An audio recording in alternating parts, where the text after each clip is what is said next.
What have you got in here? Sometimes it's the smallest of things that hold the most value. Here we have the keys to Grenfell. I just like it because it's nice to have these were my keys to my house. So you can see that it was kind of burnt. Sarah lost everything in the Grenfell fire, but nothing compares to the loss of her family. 5 of her family members died. The youngest, Mehdi, was just 8 years old. His everyday items are now prized possessions.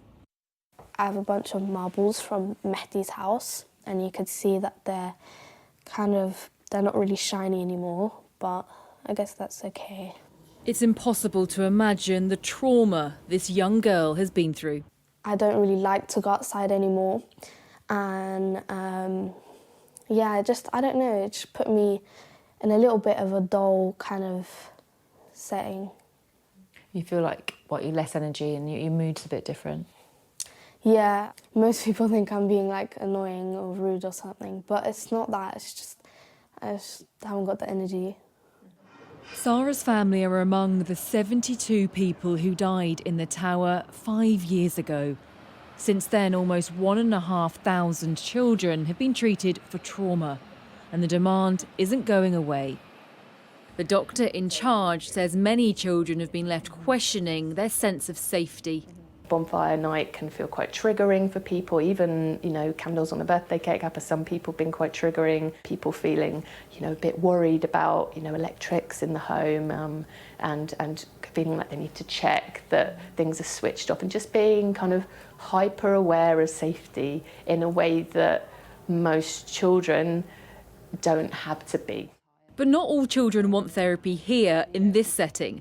Many, many more rely on grassroots organisations for support, and in this community, they get it.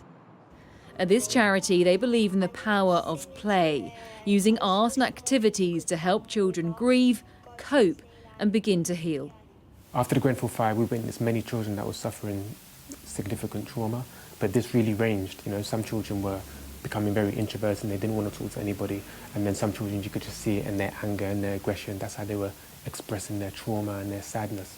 And I think that the only way that you can compare that is to when you're in the war zone, you're living somewhere, and then you just got to be whisked away to a safe country. So it was like that. So children were coming to us and they had suffered, beyond trauma. It was awful.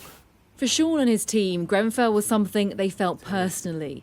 A family they supported died in the fire. They keep the memory of them alive in a special legacy, funding trips to Disneyland Paris, offering children an escape from a reality which still haunts them.